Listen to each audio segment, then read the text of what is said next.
Se não te escutar, toma contigo uma ou duas pessoas, a fim de que toda questão se resolva pela decisão de 2 ou 3 testemunhas.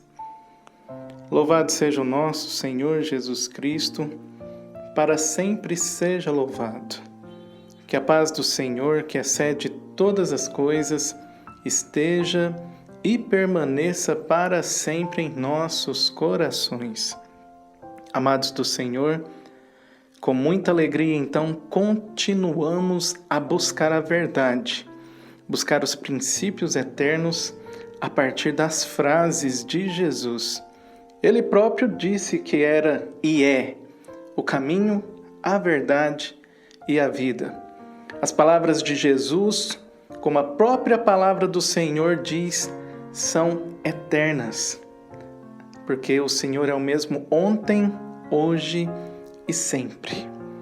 Precisamos então combater o relativismo que entrou em nossa cultura, que entrou em nossa igreja, que entrou em nossa religiosidade, descobrindo através das palavras de Jesus como devemos dar os nossos passos.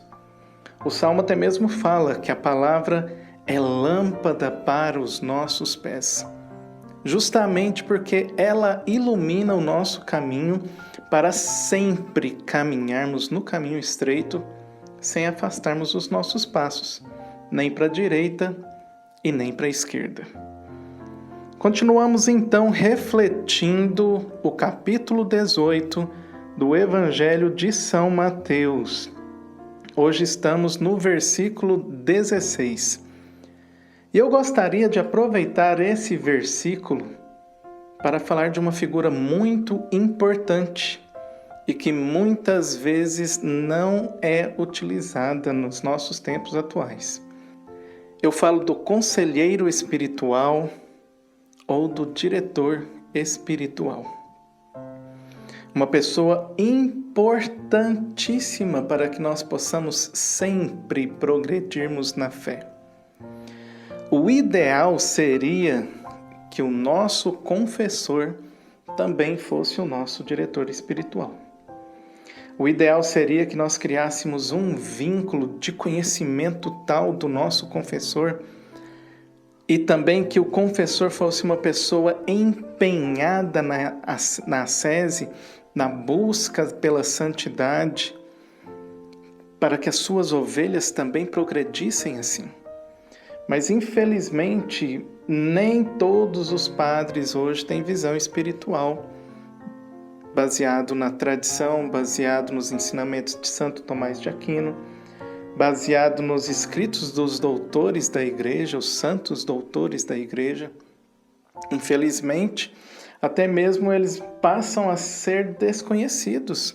Essa literatura tão rica e que guia tão seguramente os nossos passos para a santidade. Então, o ideal seria, mas infelizmente, principalmente depois que a teologia da libertação entrou porta dentro da igreja, e ali então fez com que a visão espiritual ela fosse esmaecida, perdesse o sentido, para que caísse aqui no físico, no aqui e agora. Muito se perdeu então dessa busca de santidade. Muito se perdeu então dessa busca em se unir a Deus, essa busca em estar cada vez mais próximo do Senhor. E aí então é necessário nós buscarmos pessoas progredidas na fé para nos orientar em nossas dúvidas, orientar, como a palavra do Senhor fala, em momentos de conflitos também. Como é importante a figura de um diretor espiritual, de um conselheiro espiritual na vida de um casal. Como é importante a figura de um diretor espiritual, de um conselheiro espiritual para as pessoas que se colocam a serviço do reino. Como é importante para as pessoas que estão no início de caminhada. É importantíssimo. E aí eu gostaria de te aconselhar então, dentro do seu grupo de oração, dentro da sua igreja, dentro aí do movimento em que você faz parte a identificar pessoas que buscam santidade. Mas essa não é a realidade do movimento que eu participo. Eu tenho certeza em te falar que se você procurar em uma cidade próxima ou em um outro movimento, você vai encontrar pessoas muito piedosas que podem te ajudar. E aí eu gostaria de dar um testemunho para você. Hoje eu tenho aí por volta de 25 anos de caminhada. Até mais ou menos ali 19 anos de caminhada, eu não tive diretor espiritual. 19, 20 anos de caminhada. Eu tenho um diretor espiritual, deve ter uns 5, 4 anos.